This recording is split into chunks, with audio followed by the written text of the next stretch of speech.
भारत ने आर्मेनिया को हथियार दिए तो अजरबैजान की चीख निकल गई। यहाँ तक कि तुर्की भी टेंशन में आ गया और अब आर्मेनिया और अजरबैजान को लेकर भारत और तुर्की के बीच कंपटीशन शुरू हो गया।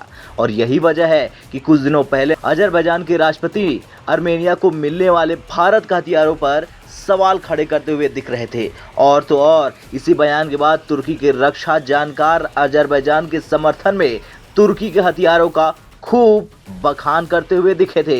लेकिन जैसा कि अब वैश्विक मीडिया में ये चर्चा जोरों शोरों से है कि भारत आर्मेनिया के पक्ष में खड़ा हो गया है, जबकि तुर्की तो हमेशा से ही अजरबैजान के साथ खड़ा ही था।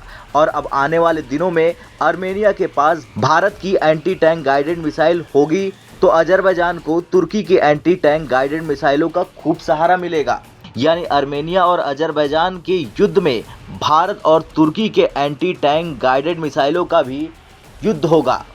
लेकिन तुर्की जिस अपने ओमटास एंटी टैंक गाइडेड मिसाइलों का खूब बखान कर रहा, वो भारत की हेलिना और नाग जैसी एंटी टैंक गाइडेड मिसाइल के सामने कहीं भी नहीं टिक पाएगी। बता दें, साल 2021 की फरवरी में हेलिना मिसाइल का सफल परीक्षण हुआ था। दागो और भूल जाओ के मंत्र पर चलने वाली इस मिसाइल से दुश्मन के टैंक बच नहीं सकते। इस मिसाइल को भारतीय सेना और वायुसेना के हेलीकॉप्टरों पर तैनात करने की तैयारी चल रही। वैसे तो इसका नाम हेलिना है, लेकिन इसे ध्रुवास्त्र भी कहते हैं, पहले इसे नाग मिसाइल कहते हैं। हेलिना एक सेल्फ गाइडेड मिसाइल है। ये नाग मिसाइल का आधुनिक संस्करण है। इसे हेलीकॉप्टर से फायर किया जा सकता है। 7 किलोमीटर दूर मौजूद दुश्मन के टैंक को ये तबाह कर सकती है। ये फायर एंड फॉरगेट तकनीक पर काम करता है। ये इंफ्रारेड इमेजिंग से दुश्मन का पीछा करती है। एक बार टारगेट सेट होने के बाद ये उसे ध्वस्त करके ही दम लेती है। ये मिसाइल हर मौसम में बेहद कारगर है। दिन ही नहीं, रात में भी ये सटीक निशाना लगाती है।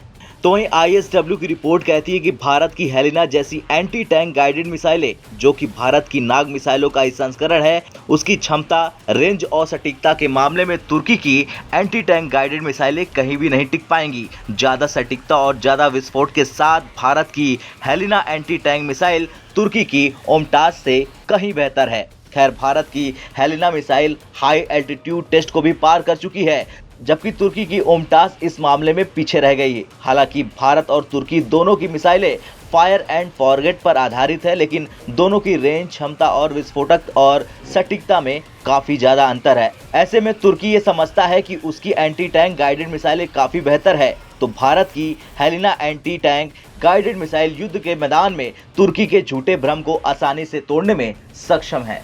ब्यूरो रिपोर्ट, भारत तक।